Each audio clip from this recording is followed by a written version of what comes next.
Hi! Wie üblich läuft der 3D-Drucker im Hintergrund, aber wir haben ja rausgekriegt, das wird eigentlich ganz gut rausgefiltert. Da vertraue ich jetzt einfach mal drauf. Wie immer, euch erwartet ein neues Video zum Thema Comic Patrol. Und zwar sind wir mittlerweile bei den Ausgaben 27, 28 und 29. Ich nenne die alle drei zusammen, denn es gibt jetzt die Eldari Wind Raider und die Modelle sind eigentlich über 3 Hefte verteilt. Ihr kennt das ja schon, das wird so aussehen, dass wir im ersten Heft basteln. Die Änderung ist, Heft 2 und 3 bringe ich euch gleichzeitig, vermute ich. Ich muss mal gucken, wie ich es aufteile. Also, für euch vorab. In Heft 1 wird geklebt und alle bisherigen Modelle kriegen eine neue Farbschicht. Also vielleicht ziehe ich das in Heft 2, denn in Heft 2 ist weder Kleben noch Malen drin. Heft 2 ist quasi leer. Ich schätze mal, wir verlagern das einfach ein bisschen. Heft 3 wiederum ist dann das Bemalen der Windreiter. Das wird ja ganz gut passen. Was denkt ihr? Also, ihr habt keine Wahl. Ich werde euch das jetzt nämlich so zubereiten. Also, Heft 1, wir kleben die Wind Raider. Heft 2, wir schichten die anderen Figuren nach, auch wenn das eigentlich ein Heft vorher ist. Aber ich muss ja praktisch einen Part drin haben. So, sorry for that, da müsst ihr erst mit leben. Und Heft 3, wir bemalen die Wind Raider. Wie immer, wenn es euch gefällt, liken, teilen, abonnieren, lasst mir gerne einen Kommentar da und ich wünsche euch viel Spaß.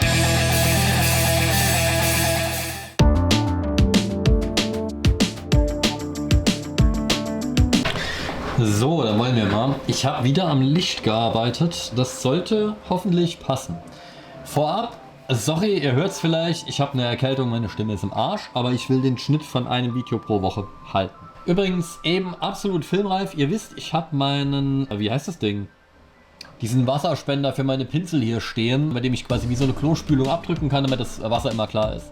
Ich habe es geschafft, den Vorratstank davon mit der Hand herunterzuschlagen und einen Bottleflip zu machen, sodass er richtig herum, also mit der Öffnung nach oben, hier gelandet ist, anstatt all meiner Minis zu überfluten.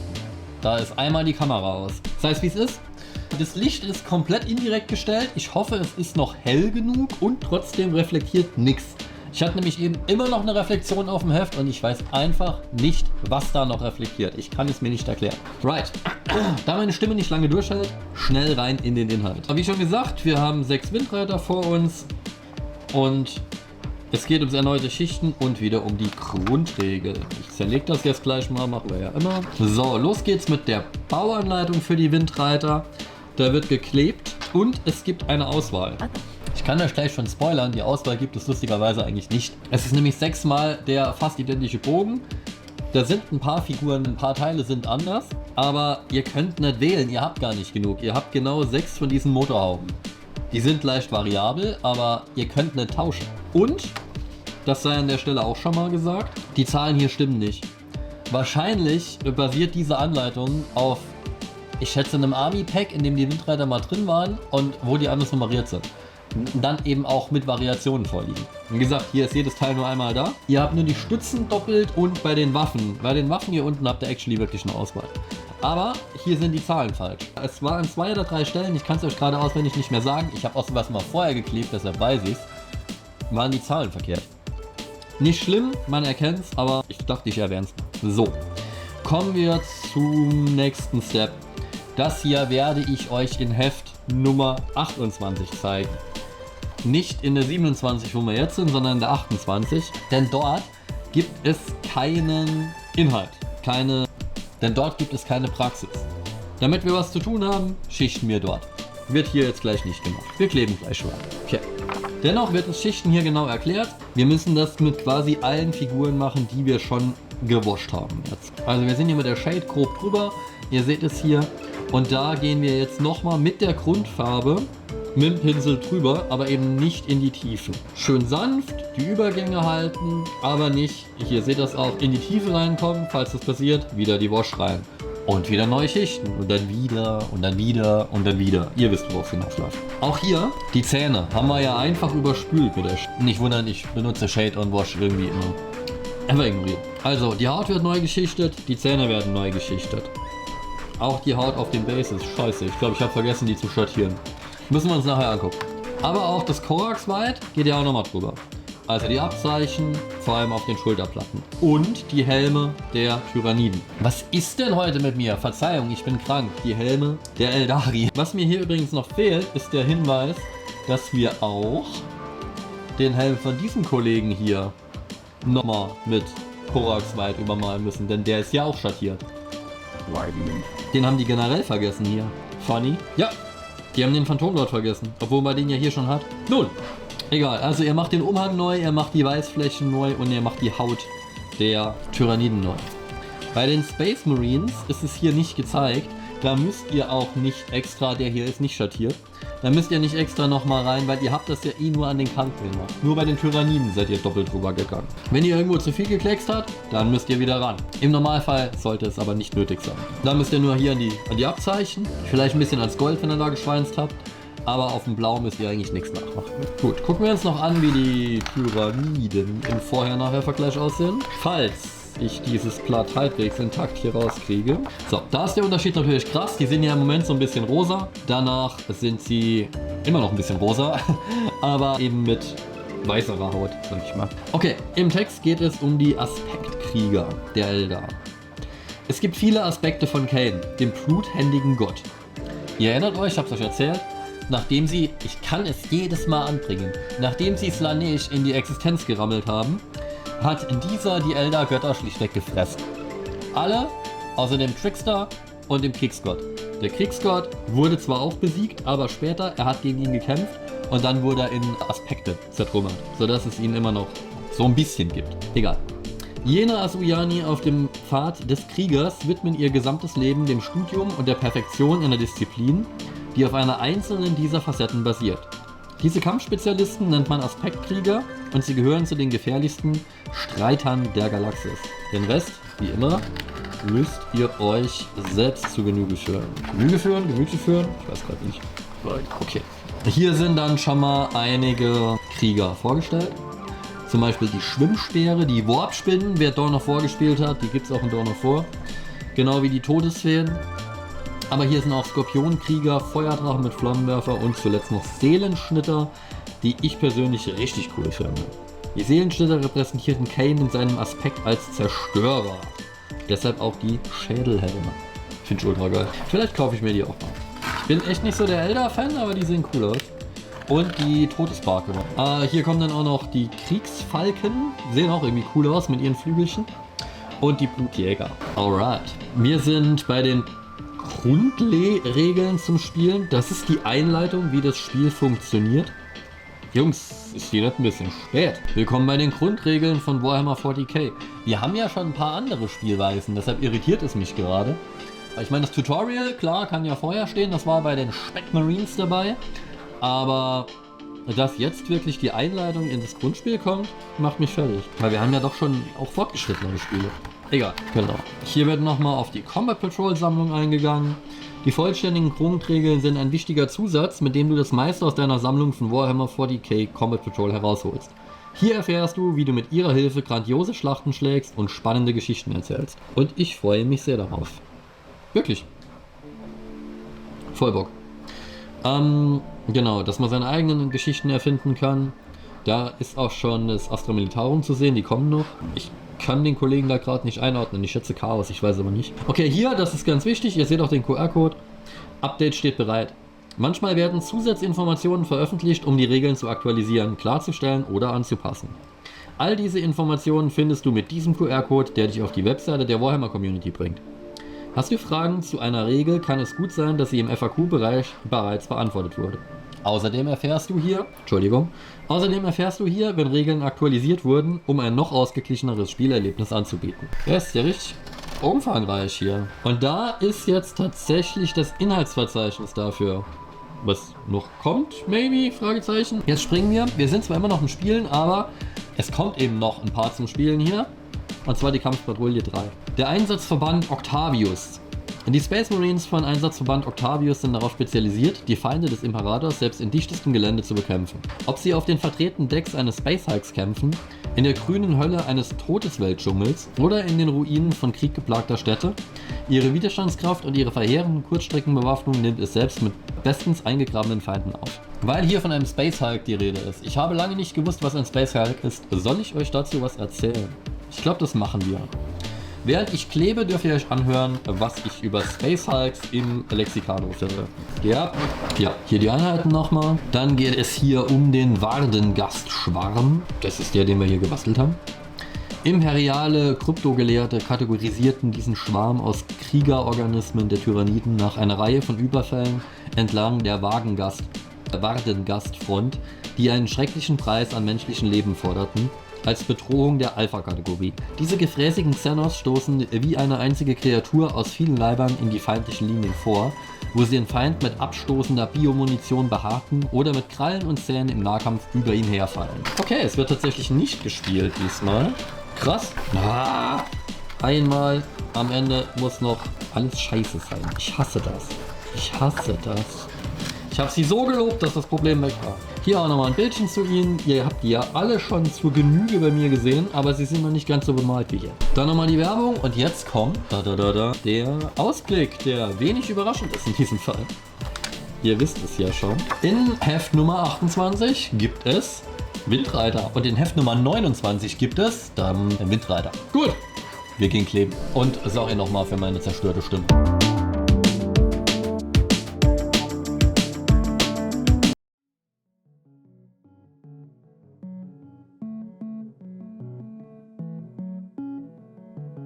Na, dann wollen wir mal. Ihr wisst, meine Stimme ist immer noch hin. Ich hoffe, sie hält durch.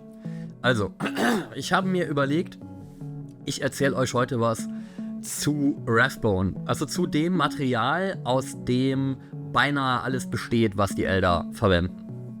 Das ist nämlich eigentlich eine ganz interessante Geschichte. Rathbone ist nämlich weder so wirklich ein Metall noch sonst was anderes. Aber fangen wir mal vorne an.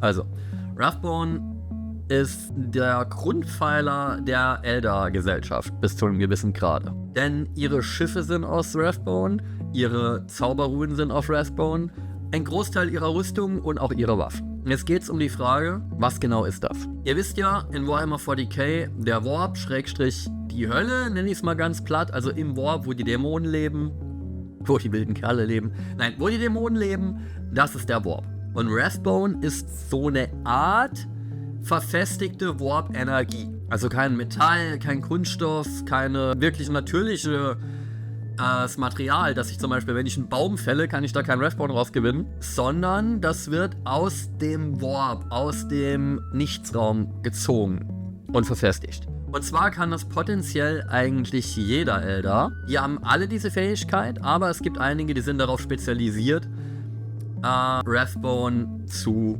formen, zu beschwören und zu formen. Die nennt man Knochensänger, glaube ich im Deutschen, also ich kenne die als Bonesinger. Und das ist genau das, was die tun. Die singen. Das ist so eine, wie soll ich sagen, so ein meditativer Chant, wird man das wahrscheinlich nennen, in dem die so vor sich hin einen auf, keine Ahnung, vielleicht wie The Who, Kehlkopfgesang. Ich mache das jetzt nicht nach, aber wenn sich meine Kehle gerade so anfühlt.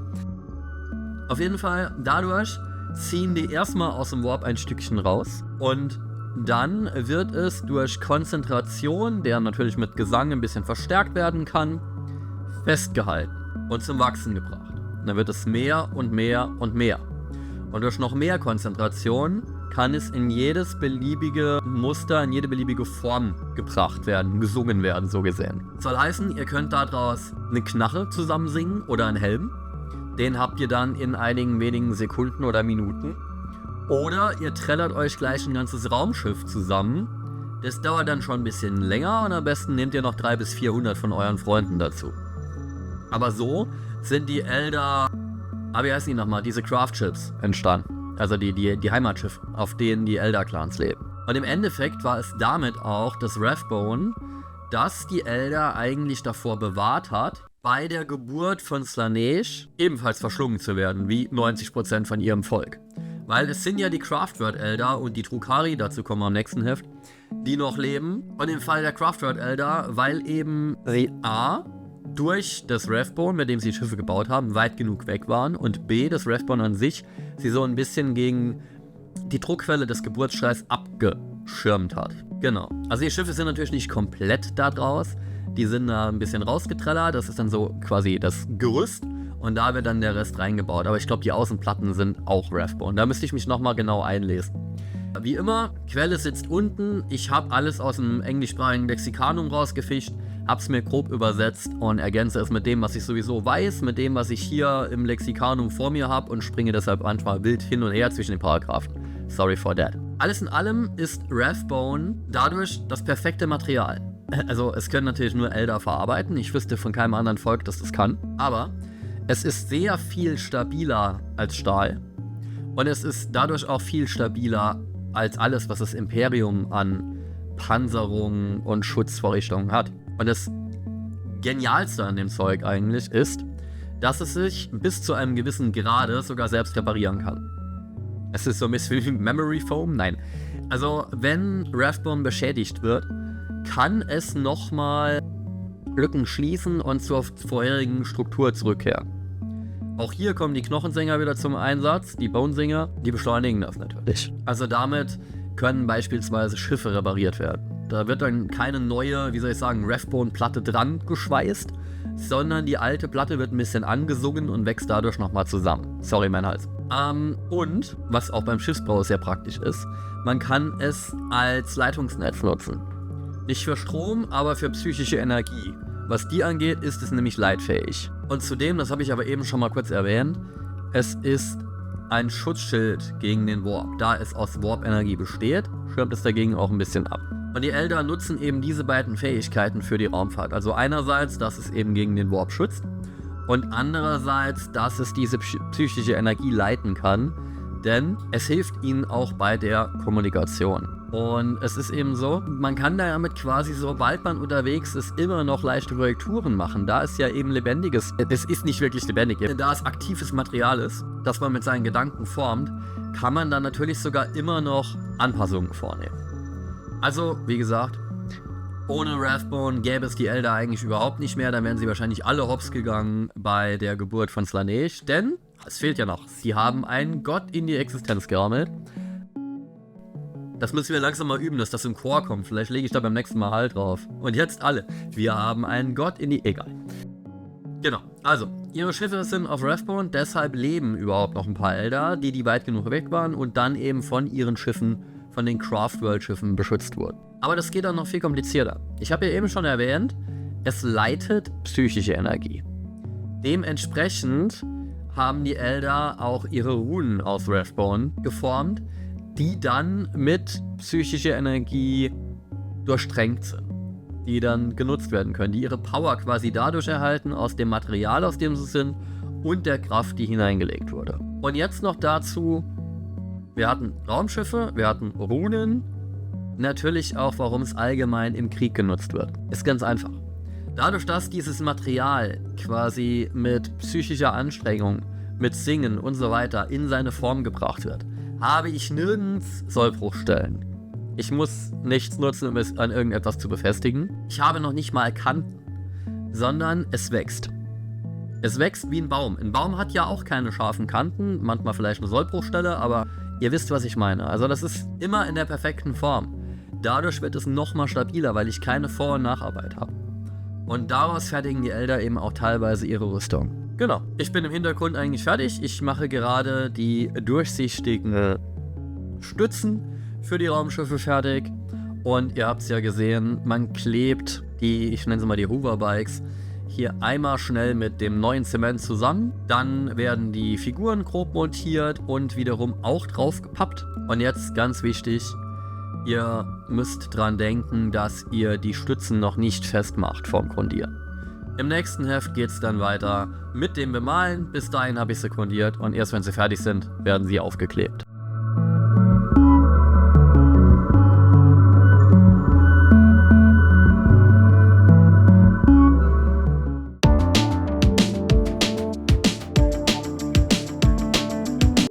Ja, das war's. Ich muss zugeben, ich finde, der laufende Drucker ist für den Hintergrund super. Die Geräusche werden hier rausgefiltert. Ich hoffe, es klappt auch mit meiner völlig zerstörten Stimme. Also, Heft Nummer 27. Wir sind durch. Wir haben jede Menge geklebt.